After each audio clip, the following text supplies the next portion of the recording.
Uma boa noite, meus amados irmãos e irmãs. Espero que todos estejam me ouvindo bem. Meus amados, eu quero compartilhar com vocês um pouco daquilo que estive estudando na última vez que compartilhei a palavra, sobre as parábolas de Cristo no Evangelho de Lucas sobre oração. E meu encargo é ainda compartilhar um pouco sobre isso.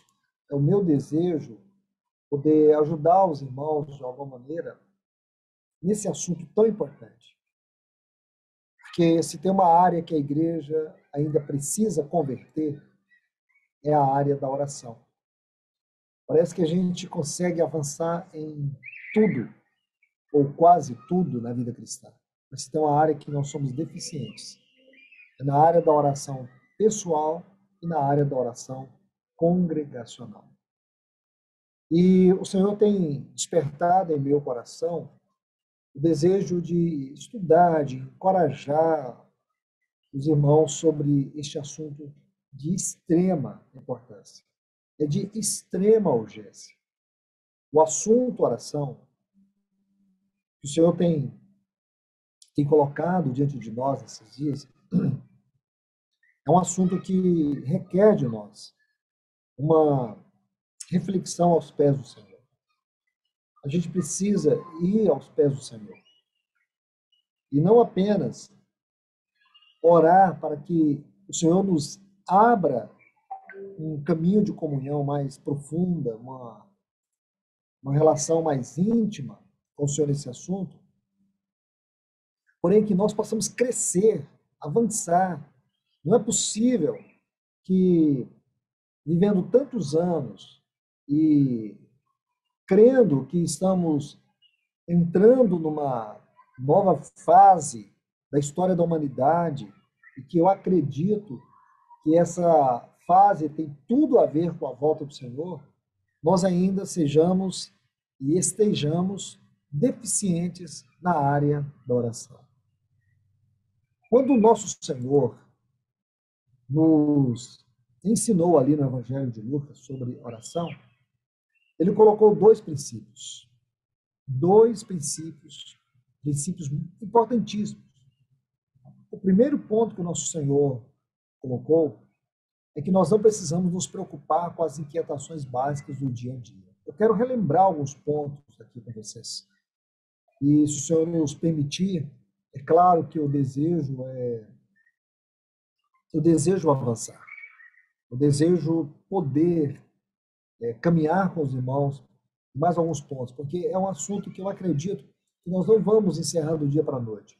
Ainda há muito que estudarmos, há muito que lermos da palavra do Senhor sobre este ponto. Mas eu quero lembrar vocês de dois princípios. E eu creio que esses princípios aqui eles precisam ser estudados, porque é aqui onde muitos tropeçam. Escute bem, irmãos. Muitos de nós estamos tropeçando nesses pontos. E o Senhor colocou como princípios para reger a nossa vida de oração. Em Mateus capítulo 6, se você quiser anotar, você pode ler em casa depois.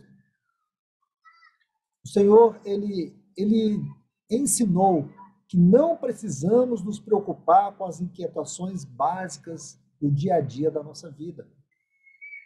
Se você ler aí Mateus capítulo 6, no versículo 25, ele diz para nós não andarmos ansiosos pela nossa vida. Não andarmos ansiosos pela nossa vida, quanto ao que comer, quanto ao que beber, quanto ao nosso corpo, quanto ao que vestir. Aí depois do Senhor fazer essa exposição, que eu diria de uma exposição geral, ele coloca dois fundamentos aí. Dois fundamentos. O primeiro está no versículo 26. Observai as aves do céu. E o último está no versículo 33. Buscai, pois, em primeiro lugar, o reino de Deus e a sua justiça. E todas as coisas. Quais coisas? O comer, o beber, o cuidar do corpo, o vestir. Todas essas coisas serão acrescentadas. O Senhor não nos ensina a orar pela comida. Nós oramos a Deus não é para comer, Nós oramos a Deus em gratidão, porque é dele que vem o nosso pão. Nós devemos dar graças ao Senhor. Nós não temos que nos preocupar em orar a Deus quanto ao que investir. Nós temos que ser gratos a Deus. E você pode até dizer, irmão, mas olha isso, olha aquilo outro. Eu não tenho que argumentar com você. Eu só tenho que dizer, é isso que a Bíblia diz. Se você tem um ensino que vai além desse, então você precisa mostrar. Porque está muito claro na palavra de Deus. É o nosso Senhor que está dizendo, não andeis ansiosos pela vossa vida. Em que sentido? Ele está dizendo para nós não andar ansiosos. Então, meus irmãos e irmãs, essas duas palavras, observai e buscai, são importantíssimas. Importantíssimas. A palavra observai, ela ocorre 12 vezes em todo o Novo Testamento. E todas as ocorrências estão relacionadas com o Senhor Jesus. Vou colocar dois textos para a gente poder colocar luz nessa palavra e entender exatamente o que está dizendo. O primeiro texto está em Marcos, capítulo 8, versículo 25, quando diz assim: então, novamente, ele pôs as mãos nos olhos e ele, passando a ver claramente, ficou restabelecido. Olha essa frase. Tudo distinguia de modo perfeito. E outro texto está em Atos, capítulo 22, versículo 11. Paulo, dando testemunho, diz assim: tendo ficado cego por causa do fulgor daquela luz. Essa frase, fulgor daquela luz. Guiado pela mão dos que estavam comigo, cheguei a Damasco. Então, aqui nós temos duas frases importantes para entendermos o que significa a palavra observai, no versículo 26, aqui de Mateus, capítulo 6. Observar. O que é esse observar? É distinguir de modo perfeito. Mas quando você tem essa outra frase do versículo 11 de Atos 22, significa distinguir de modo perfeito pelo fulgor da luz. Mas qual luz? A luz de Deus. Nós precisamos distinguir. Jesus está dizendo para nós aqui, distinguir. Observe, tenha luz, para que você compreenda as aves dos céus, que não semeiam, não colhem, nem ajuntam em celeiros. Contudo, vosso Pai Celeste as sustenta. É isso que você precisa observar, que Deus sustenta. Não adianta você orar pedindo a Deus o comer, o beber, o vestir, se você não tem esse discernimento, essa contemplação, que é Deus que sustenta. E ele ainda acrescenta: porventura não valeis vós muito mais do que as aves dos céus? E a outra palavra é o buscai. Então, primeiro, o que nós aprendemos com relação a observar? Nós aprendemos, precisamos distinguir de modo perfeito os cuidados de Deus. Segundo, não precisamos ficar preocupados com as coisas básicas da vida.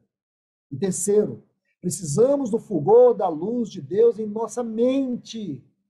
Sem essa luz, do fulgor de Deus, essa luz, esse fulgor da luz de Deus em nossa mente, nós jamais, isto é, não teremos iluminação espiritual.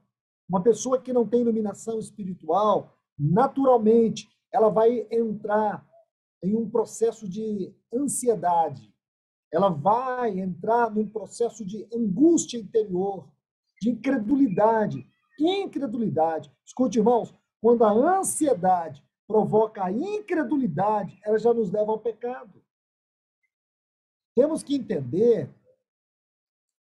temos que entender que a ansiedade é um problema que pode ocorrer com qualquer um de nós. Qualquer um de nós podemos sofrer de ansiedade. Mas onde está a questão delicada da ansiedade? É aqui nesse texto. É quando nós não conseguimos distinguir de modo perfeito os cuidados de Deus. É quando nós não temos a luz de Deus em nossa mente. E quando nós não conseguimos distinguir de modo perfeito os cuidados de Deus, e não temos, o fulgor da luz de Deus em nossa mente, nós somos vulneráveis.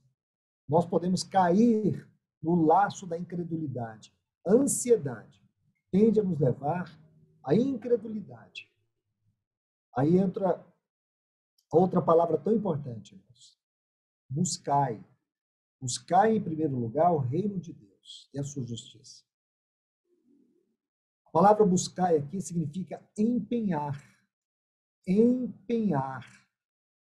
Pedir enfaticamente. O reino de Deus deve ser a nossa busca sempre.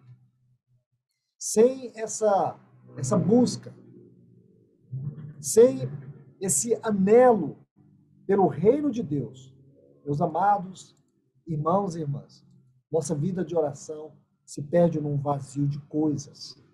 Porque tudo que nós estamos orando, nós temos em vista esse mundo. Tudo que nós buscamos, nós temos em vista o nosso prazer. O que Jesus está corrigindo nesses dois pontos é, primeiro, não permita que o seu dia a dia, o anseio do dia a dia, te leve à incredulidade. Não desvie o propósito da oração como comunhão com Deus, como relacionamento e não como realização. Não confunda as coisas. Não deturpe o significado daquilo que é oração, segundo o ensino de Cristo. Buscai o reino de Deus. Jesus coloca o assunto aqui de buscar o reino de Deus no contexto da oração. Por quê?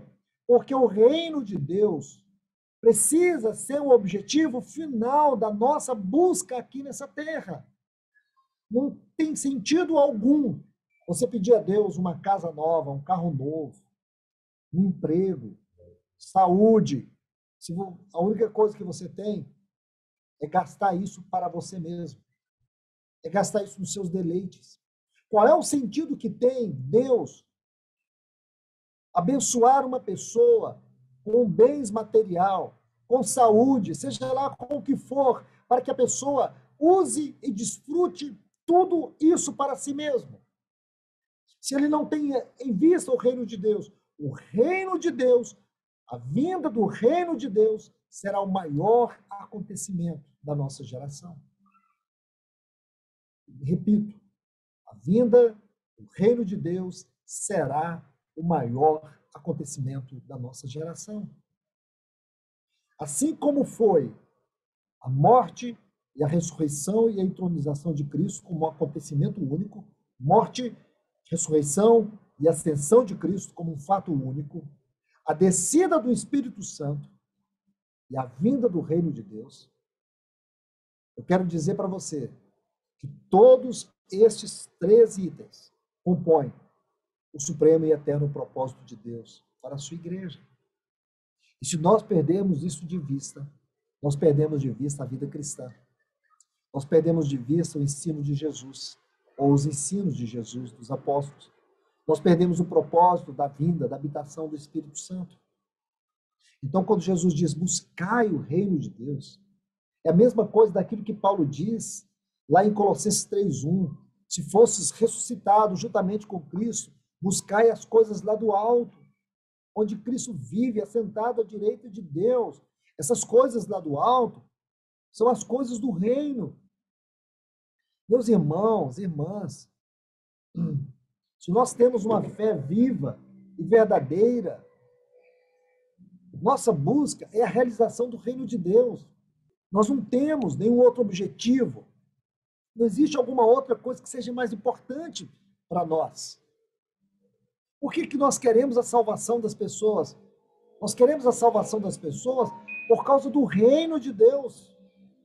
Porque nós queremos que as pessoas façam parte do reino de Deus. Nós não queremos ninguém fora do reino, porque fora do reino haverá choro e ranger de dentes. Então, uma fé viva e verdadeira busca sempre a realização do reino de Deus.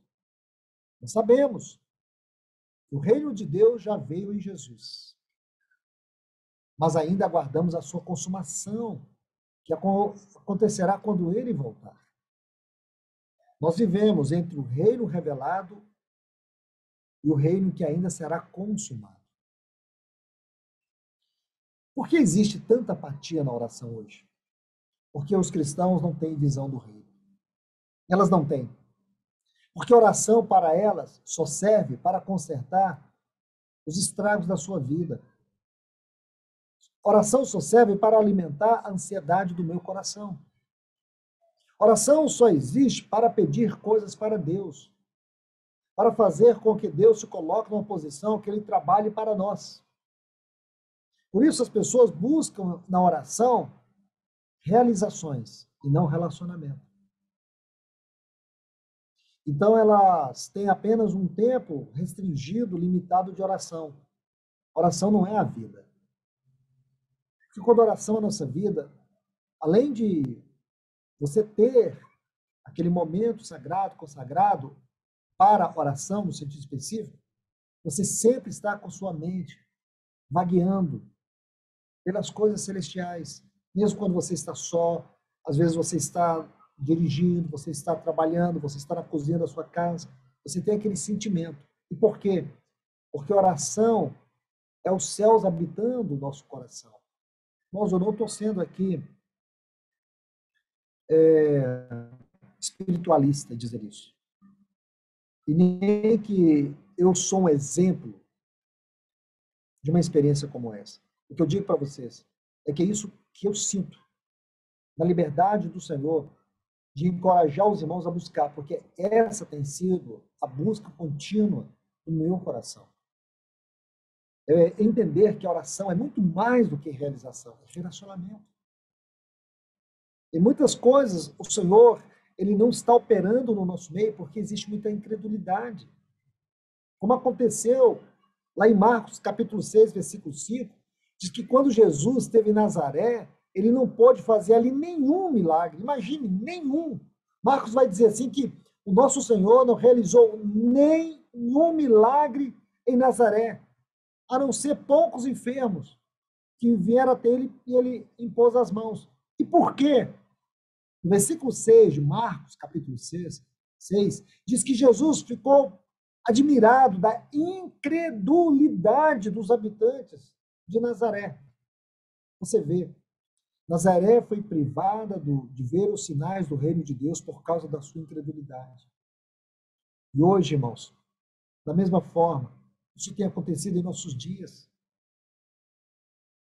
Porque existe muita incredulidade. E por que incredulidade? Porque incredulidade, ela tem muitas vezes na vida do cristão suas raízes na ansiedade.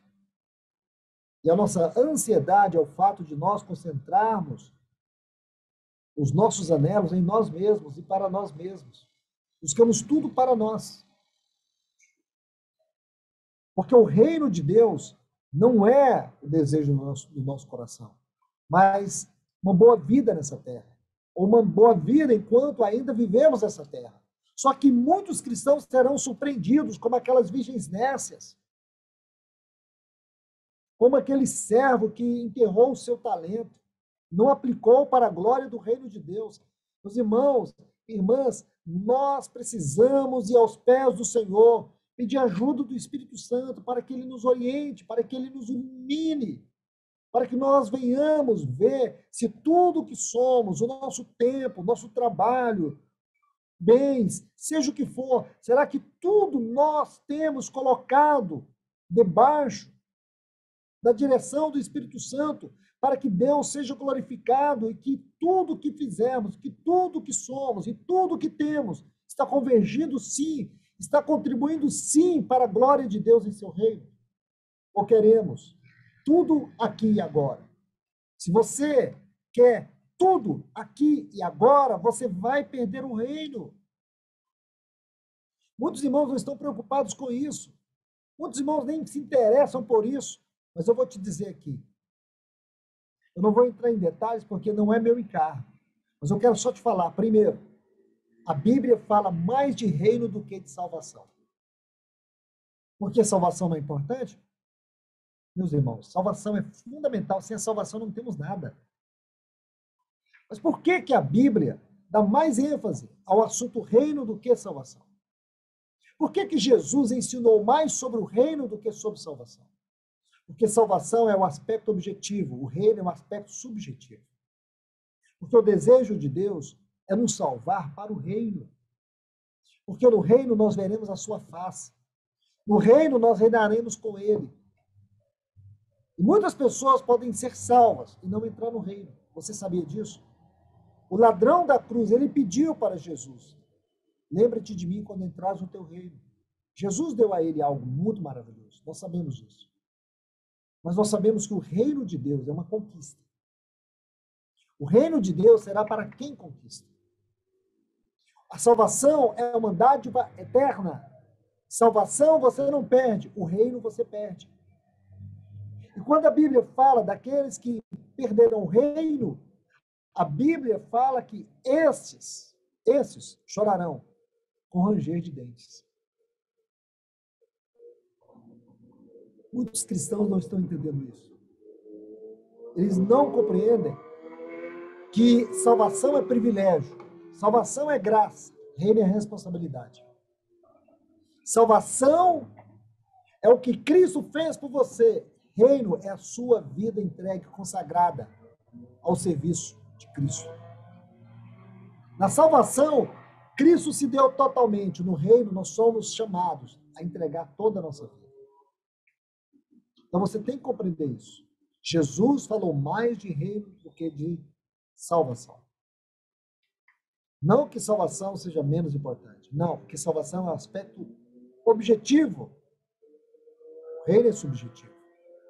O reino é a experiência cristã. Salvação é crer, reino é viver. Então você tem que entender. O reino é uma conquista. O reino é o nosso trabalho. Reino é as nossas obras. Salvação é a obra de Cristo. Salvação é o que Cristo fez na cruz. Reino é o que você está fazendo agora.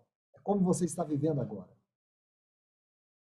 E, meus irmãos, eu digo para vocês, se essa fosse a última palavra que eu fosse dar para vocês, eu diria essa: busque o reino de Deus com todas as suas forças. Busque o reino de Deus. Busque estudar. Busque conhecer o reino de Deus com todas as suas forças. Eu vejo muitos cristãos com espiritualismo, com religiosidade e falando de reino sem entender nada do reino. Como certa feita uma irmã me disse que ela estava cansada da igreja. Ela me disse com todas as letras: eu estou cansada dessa coisa de vida de igreja. Quero viver mais na minha casa, ali com a minha família, esperando o reino de Deus. É um engano. Porque, irmãos, eu prefiro ser ou viver com a igreja, com suas dificuldades, do que ser um perfeito pecador fora dela. Porque Cristo, a igreja, a cruz e o reino são os 4 pilares da nossa salvação. Você nunca vai compreender o reino se você não entender a igreja. Sem a compreensão da igreja, sem a compreensão da igreja, nós não vamos entender o que é o reino.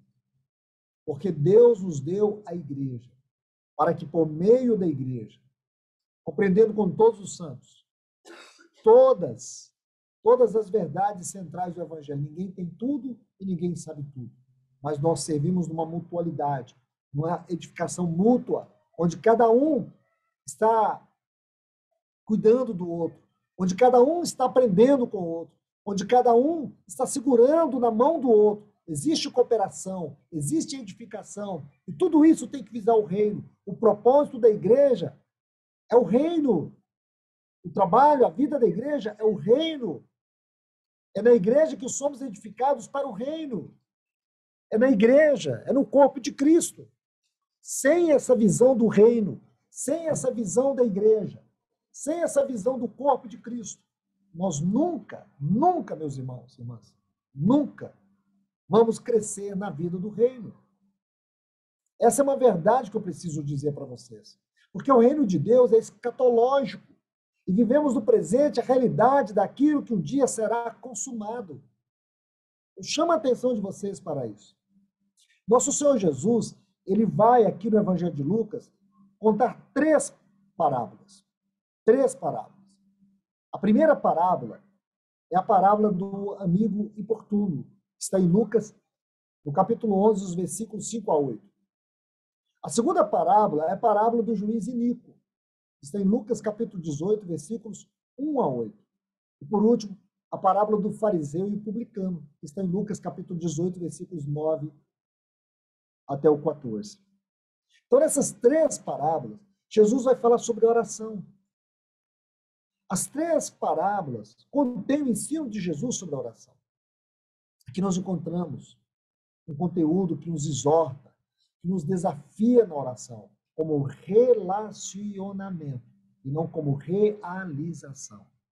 Oração é a nossa resposta ao chamado de Deus para que nós entremos em comunhão com Ele. Nessas três parábolas, nós vamos ver o nosso Senhor tocar nas perguntas, nas dúvidas, nas inquietações que tomam conta da nossa alma, que nos inquietam. Aqui o nosso Senhor, ele vai tratar sobre esses temas. Jesus nos apresenta aqui princípios, verdades, exortações que nos orientam na prática da oração.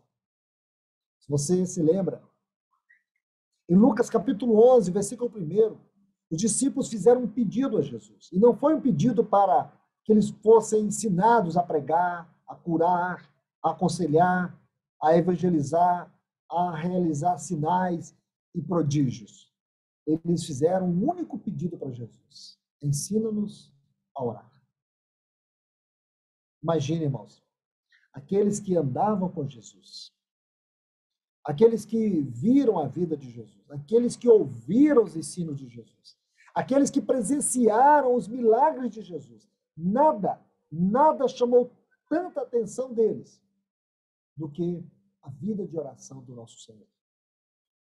Eles viam Jesus frequentemente se retirando para orar, e eles sabiam que toda a vida, todo o seu ministério, vida e ministério, estavam relacionados à sua vida de oração.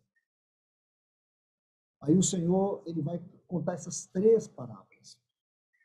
Aqui está o ensino do nosso Senhor. Posso até dizer que aqui está a medida mais profunda sobre o ensino de Jesus quanto à oração. Na primeira parábola, eu quero até relembrar isso com vocês, foi a parábola do amigo importuno.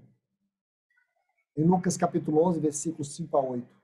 Não é nem versículo 5 a 8, vai até o versículo 10. Quando Jesus disse que qual dentre vós, tendo um amigo, e este for procurá-lo à meia-noite, ele disse: amigo, empresta-me 3 pães. Aí diz: pois um amigo meu, chegando de viagem, procurou-me e eu não tenho nada que lhe oferecer. Aí o outro amigo responde lá de dentro dizendo: não me importunes. A porta já está fechada e os meus filhos comigo também estão deitados. Não posso levantar-me para te dar. Aí no versículo 8 tem uma outra palavra que é muito importante, que ela vai trazer a luz desta parábola. Aí nosso Senhor diz: digo-vos que se não se levantar para dar-lhes por ser seu amigo, aí diz, o fará por causa da importunação e lhe dará tudo de que tiver necessidade. Você pode perceber que existe um contraste entre a frase não me importune e fará por causa da importunação. Não me importunes, versículo 7. Agora o versículo 8 diz, fará por causa da importunação. Por que o amigo vai fazer? Por causa da importunação. Só que quando você lê esses 2 versículos no texto grego original, você saberá que a palavra importunes e a palavra importunação são palavras completamente diferentes. Porque no versículo 9 e 10, olha o que Jesus disse. Por isso vos digo, pedi, pedi, dá-se-vos-á. Dá-se-vos-á. Buscai e achareis, batei e abri-se-vos-á. Pois todo o que pede recebe, o que busca encontra, e a quem bate, abrir-se-lhe-á. Ora, meus irmãos e irmãs, esses versículos 9 e 10 não está em harmonia com o versículo 7. Porque o versículo 7 diz assim, não me importunes. Não me importunes. Aí você diz, não, irmão, mas aqui está dizendo assim, que ele, o amigo, Ele diz, não me importunes, eu estou aqui deitado com meus filhos, minha casa está trancada, eu não posso levantar. Será que é isso que Deus diz? Então, alguns entendem essa parábola que diz assim, mesmo que Deus não responda, mesmo que Deus não quer responder, você tem que continuar pedindo. Essa parábola não diz isso, irmãos. Embora a tradução ela nos direcione a entender assim, porém não é bem assim. Quando você examina aqui no versículo 8 a palavra importunação, ela é completamente diferente da palavra importunes. A palavra importunes vem do vocábulo grego kopos, K-O-P-O-S, kopos. É o ato de bater no peito com aflição.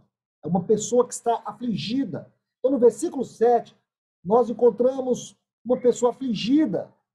Não me importunes. Então, ele está dizendo para ele, não adianta você ficar batendo no peito, aflito, porque eu não vou levantar. Você imagina, a tradução dessa palavra é isso. É como se aquele amigo estivesse dizendo, não adianta você ficar batendo no peito, afligido, eu não vou levantar. Mas aí no versículo 8 muda tudo, diz, o fará, por causa da importunação. O que Jesus está dizendo aqui, de maneira muito clara, em conformidade com o texto original, não adianta você ficar afligido, não é a sua aflição, não é o seu bater, não é o seu desespero que vai fazer com que Deus responda a sua oração. Ele vai responder a sua oração, aí ele introduz essa palavra, importunação, na ideia, que é o vocábulo grego. E esta palavra, na ideia, ela tem uma forte relação na cultura judaica. Essa palavra aqui é o sentimento de repugnância moral inato para cometer um ato de desonra. Uma pessoa que não vai cometer um ato de desonra, ela tem uma repugnância em errar, em desonrar o seu nome. Então, o que o texto está dizendo é que no versículo 7 diz assim, Deus não responde às nossas orações, não é porque você grita, não é porque você desespera, não é porque você está aflito, não é porque você está angustiado. A nossa garantia não está no desespero que nós nos encontramos na oração. É porque Deus vela pelo seu nome. É por causa do seu nome que ele responde às nossas orações. Não é pelo nosso desespero. Então agora você vê que mudou tudo nessa parábola. Mudou todo o entendimento. A ideia é o medo de fazer algo vergonhoso. Sabe por que esse homem vai se levantar e ele vai dar tudo? Observe o que diz aqui, é muito claro. No final do versículo 8, lhe dará tudo de que tiver necessidade. Ele vai dar tudo por quê? Porque existe um amigo do outro lado, desesperado, batendo no peito? Não, não é por conta disso. Ele vai abrir a sua casa por causa da honra do seu nome. Porque a palavra na ideia diz justamente isso. Uma pessoa que ela tem um sentimento de repugnância, de um sentimento de que ela não pode, de maneira alguma, desonrar o seu nome. É um sentimento de repugnância moral. Aquela pessoa que não vai cometer um ato de desonra ao seu nome. Porque a hospitalidade era uma das maiores virtudes daquele tempo. A hospitalidade. Veja que a parábola, no versículo 5, começa assim, qual dentre vós? Jesus está dizendo, perguntando para os discípulos, vocês conseguem imaginar isso? É possível que alguma coisa assim aconteça? Claro que não. Por quê? Por causa da anaideia. Algum amigo seria capaz de negar um pedido ao seu amigo, por mais desesperado que ele esteja batendo na sua porta, por mais que ele esteja dentro da sua casa com seus filhos, algum amigo, ele vai negar a hospitalidade? Não, não vai. Ele não vai por causa da anaideia. É isso que você tem que entender. Aqui a vergonha não se aplica ao que pede, mas àquele a quem o pão é solicitado. Ele abrirá a porta e dará o pão por causa da honra e não por causa do incômodo. Você percebe isso? Aqueles discípulos entendiam claramente que Jesus estava falando. Eles compreenderam perfeitamente. Só que nós, quando lemos essa parábola, já entendemos de outra maneira. Nós entendemos assim, você tem que ficar esmurrando a porta. Olha o que o texto diz, batei, batei, abria-se-vos-á. Ora, se você observar bem, se nós não temos o versículo 8, esse batei, batei aqui, ele soa um pouco negativo. Significa que você precisa bater, bater, bater, até Deus abrir. Você tem que importunar Deus. Não é isso. Porque se você lê esses dois textos de acordo com o original, aqui, os verbos aqui, eles estão no auristo. É batendo, é buscando, é pedindo. Compreende? Não é batei, é batendo. É batendo, recebendo. É buscando, achando. É batendo e abrindo. É pedindo e recebendo. Aí você pode dizer, meu irmão, mas quantas orações eu já fiz e Deus não me respondeu? Você acha que ele não respondeu? Você acha que ele não respondeu? Você pensa que ele não respondeu? Quantos irmãos já pediram para um parente que estava no leito de morte para que Deus curasse? Você acha que Deus não curou? Não é verdade? A nossa ideia é essa. Nossa, eu orei por uma pessoa que estava doente, uma pessoa que eu amo muito, e Deus não me ouviu. Será que Deus não te ouviu? Será que hoje essa pessoa está num lugar pior do que na terra? Não está. Porque quando você olhar lá na glória, você vai ver que Deus deu algo muito melhor. Porque a gente acha, irmãos, que a saúde é maior do que Cristo. Que a vida nesse mundo é maior do que a eternidade. Entende? Eu estava ontem conversando com um irmão que estava com um ente querido, uma prima de 29 anos, no leito de hospital em uma UTI. E ela morreu hoje. Eu tive a oportunidade de conversar com ele. Aí ontem eu disse assim para ele, meu irmão, e ele estava muito abatido porque essa prima é uma pessoa que ele ama muito, muito, muito, muito. Ela tem uma história de vida muito triste, uma menina que venceu na vida. Aos 5 anos, ela viu o pai ser morto à frente dela e o bandido que matou o pai dela deu um tiro na cabeça dela, o tiro passou de raspão e ela ficou muitos dias sumida no mato, ficou um bom tempo sem falar, mas essa menina venceu na vida, fez 2 faculdades e aí, já jovem, ela descobriu uma esclerose múltipla e essa moça vem sofrendo durante todo esse tempo, mas uma moça feliz, uma moça determinada, uma moça alegre. E agora adoeceu, foi para a UTI. Então ele estava me dizendo tudo isso. Então o que você vai dizer, irmão? Você vai colocar lá um band-aid em cima de um câncer? Você vai esconder a realidade? Então eu disse para ele, por tudo que você está me contando, eu só tenho que te dizer, Deus ainda é bom. E ele continuar sendo bom. Ele sempre, eternamente, será bom. A complexidade das coisas da vida nós não entendemos. Agora, se o Senhor permitiu que ela vivesse isso, ele tem um propósito muito maior de glória. A questão é que nós limitamos toda a nossa vida aqui, nós não temos visão de reino. Irmãos, eu falo para vocês, desculpe-me a franqueza, mas eu penso que muitos irmãos, eles são incrédulos. Eles creem em Deus para eles livrar um pouco o peso da consciência sobre a realidade do inferno. Eles não creem em Deus como uma realidade eterna, como um reino eterno. Eles não creem em Deus porque eles continuarão dentro de uma responsabilidade eterna juntamente com Cristo. Eles não têm essa visão. É como se fosse uma forma de você aliviar sua consciência vivendo nesse mundo. Não tem expectativa de eternidade, não tem senso de pertencimento eterno. Tudo se limita aqui. Então, o que eu disse para aquele irmão pesa muito também no meu coração. Eu disse, meu irmão, muitas das nossas orações nós veremos a resposta na glória. Quando nós contemplarmos cada pessoa que nós oramos para que Deus curasse da morte, Deus levou. E nós vamos ver que Deus deu a eles algo que foi melhor do que a cura para viver nesse mundo. Deus deu a eles a eternidade de glória.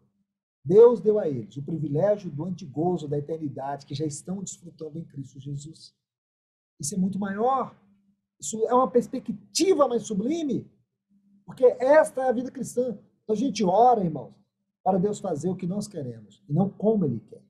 É como Ele quer. Você nunca pode entrar em oração com Deus para que Deus se curve ao que você quer.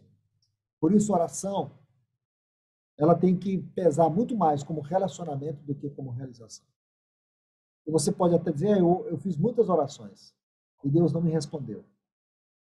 Ele não te respondeu como você quis, ele te respondeu como ele quis. Ele te respondeu de uma maneira superior, a questão que você ainda não está apto para ver. Você não está apto para compreender. Mas no dia que esse corpo corruptível for revestido da incorruptibilidade, aí você vai ver a glória das suas orações.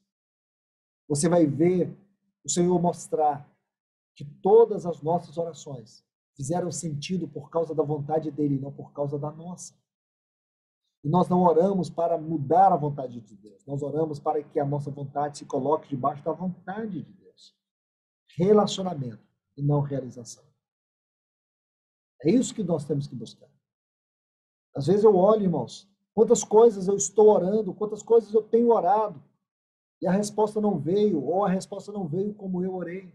Mas ele não deixou de ser um pai bom, fiel, amoroso, cuidadoso. Ele sabe o que é melhor. Porém, as minhas orações não podem se restringir ao que eu quero. Mesmo que ele não faça como eu quero, eu sei que ele fará como ele quer, porque a maneira como ele quer é a melhor maneira.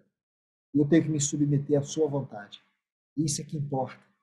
Porque, por mais que eu não ganhe Canaã como Moisés, mas eu quero a face do Senhor.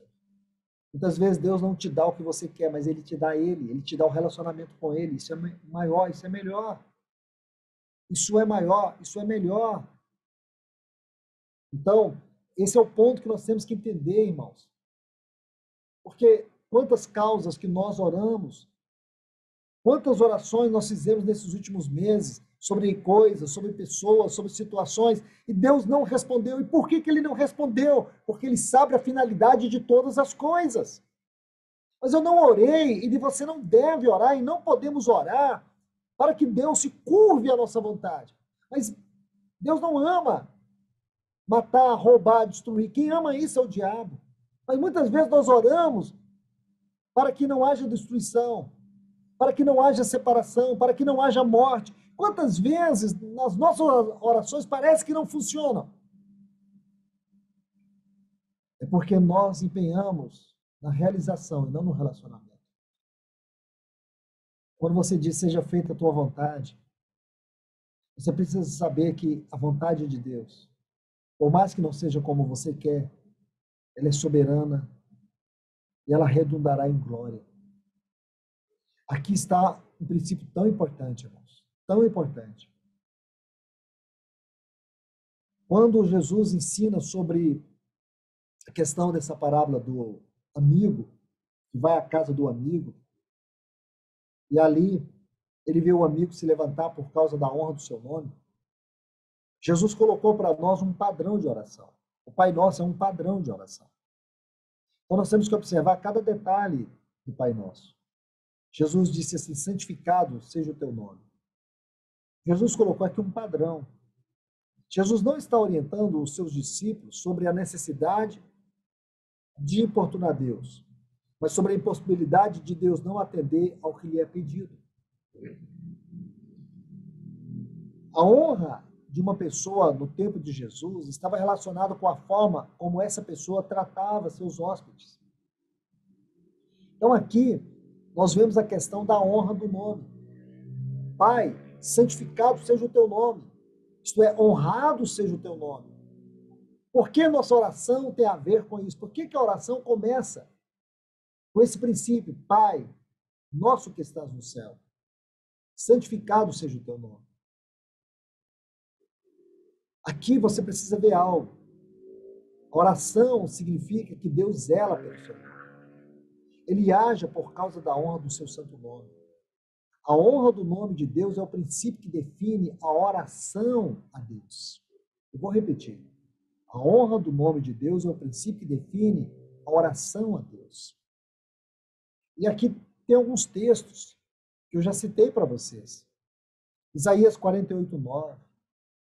Isaías 48:9 diz assim: por amor do meu nome, retardarei minha ira, e por causa da minha honra, me conterei para contigo, para que não venha a exterminar.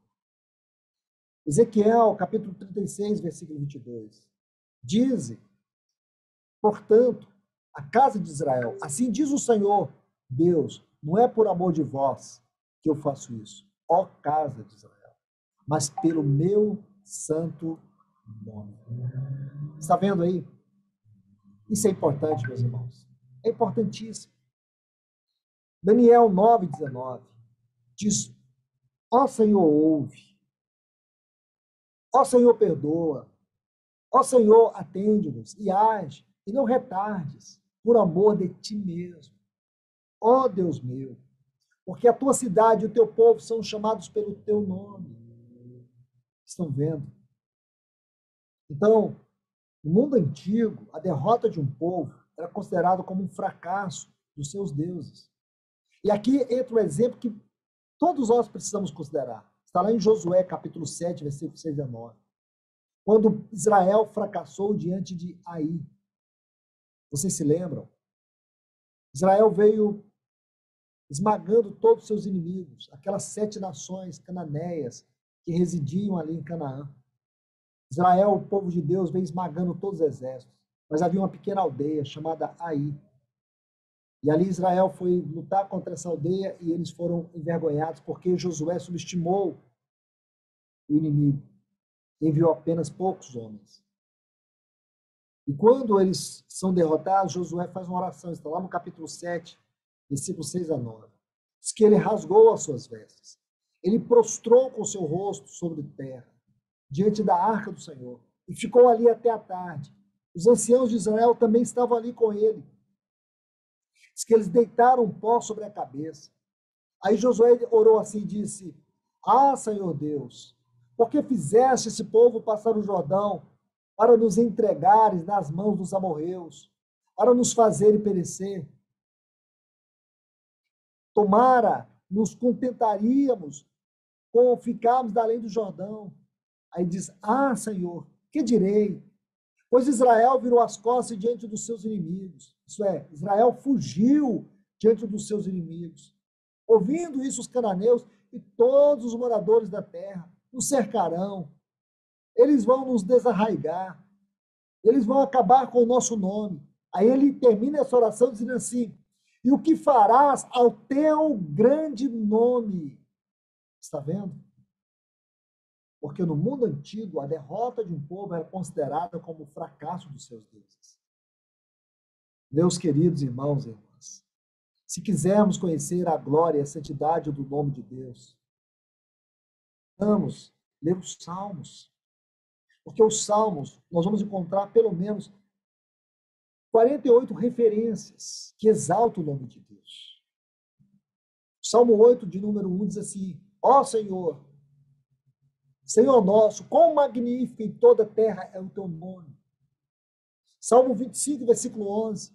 Diz: por causa do teu nome, perdoa a minha iniquidade, que é grande. Salmo 79, versículo 9. Olha para nós, assiste-nos, ó Deus e Salvador nosso, pela glória do teu nome.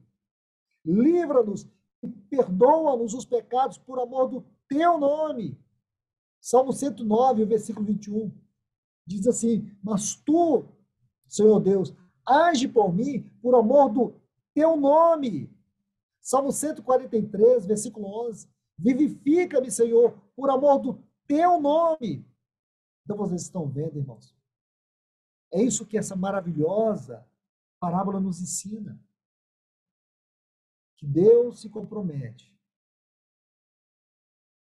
em nos ouvir por causa do seu nome. Não é porque você bate no peito. Paulo orou 3 vezes. Ele tinha um terrível espinho na carne.